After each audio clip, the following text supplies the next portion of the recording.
नमस्कार, मैं दुष्टर उपाध्याय। बांग्लादेश में आम चुनाव के लिए वोटिंग को लेकर जिस तरह के कयास लगाए जा रहे थे, वोटिंग के दौरान भी कुछ वैसा ही देखने को मिला। भले ही बांग्लादेश के लोगों ने वोट करने के लिए बढ़ चढ़कर हिस्सा लिया हो, खासकर मतदान केंद्रों पर महिलाओं की लंबी लंबी लाइनें देखने को मिली हो, जिसमें हिंदुओं की भी अच्छी खासी संख्या रही।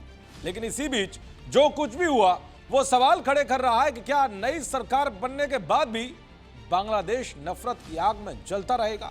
क्या नई सरकार के गठन के बाद भी हिंदुओं की हत्याएं नहीं रुकेंगी? क्या बांग्लादेश में नई सरकार बनने के बाद भी भारत विरोधी एजेंडा चलता रहेगा? क्योंकि वोटिंग के दौरान बांग्लादेश के अलग अलग हिस्सों से हिंसा की कई खबरें सामने आई, जहां हिंदुओं के साथ मारकाट की गई, कई बम धमाके किए गए, तो कई झड़प के दौरान हत्याएं की गई। शेख हसीना के 15 साल लंबे शासन के तख्ता पलट के बाद यह पहला आम चुनाव था, लेकिन इस चुनाव में पहली बार इस तरह की हिंसा देखने को मिली। पोलिंग बूथ पर एक हिंदू की हत्या कर दी गई।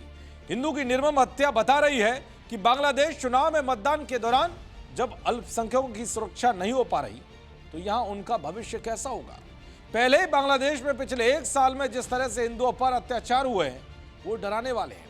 अब वोटिंग के बीच हिंदू युवक रतन की हत्या कर उसका शव चाय बागान में फेंकना बताता है कि बांग्लादेश हिंदुओं के लिए अब नरक बन चुका है।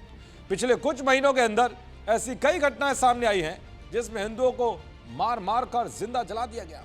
तो बांग्लादेश के मुंशीगंज और गोपालगंज सदर इलाके में वोटिंग सेंटर के बाहर देसी बम फेंके गए। मुंशीगंज में धमाके के बाद कुछ देर के लिए वोटिंग रोकी गई। उधर गोपालगंज में हुए धमाके में अर्धसैनिक बल अंसार के 2 जवानों के साथ साथ एक बच्ची भी घायल हो गई। इसके अलावा खुलना सदर के आलिया मदरसा बूथ पर 2 पक्षों के बीच झड़प और हाथापाई के बाद मोहिबुज्जुमा नाम के एक बीएनपी नेता की मौत हो गई। तो इस तरह से बांग्लादेश में वोटिंग के दौरान बवाल देखने को मिला। दरअसल बांग्लादेश चुनाव में सीधे तौर पर लड़ाई बीएनपी और जमात इस्लामी के लीडरशिप वाले अलायंस के बीच है। लेकिन 17 साल बाद देश वापस आए बांग्लादेश की पूर्व प्रधानमंत्री खालिदा जिया के बेटे तारिक रहमान चुनाव में सबसे आगे माने जा रहे हैं। इस चुनाव की सबसे बड़ी खास बात यह है कि दशकों से राजनीति के केंद्र में रही शेख हसीना की पार्टी आवामी लीग इस बार मैदान में नहीं है। दरअसल बांग्लादेश में हो रहे चुनाव सिर्फ आम चुनाव नहीं है, बल्कि देश की राजनीतिक व्यवस्था को बदलने का दावा करने वाला एक बड़ा जनमत संग्रह भी हो रहा है। क्योंकि मतदाता जुलाई चार्टर 2025 पर हाँ या ना में फैसला देंगे। यही चार्टर तय करेगा कि आने वाले सालों में बांग्लादेश की सत्ता संरचना कैसी होगी। जुलाई चार्टर 2024 के जन आंदोलन के बाद तैयार की गई एक सुधार रूपरेखा है।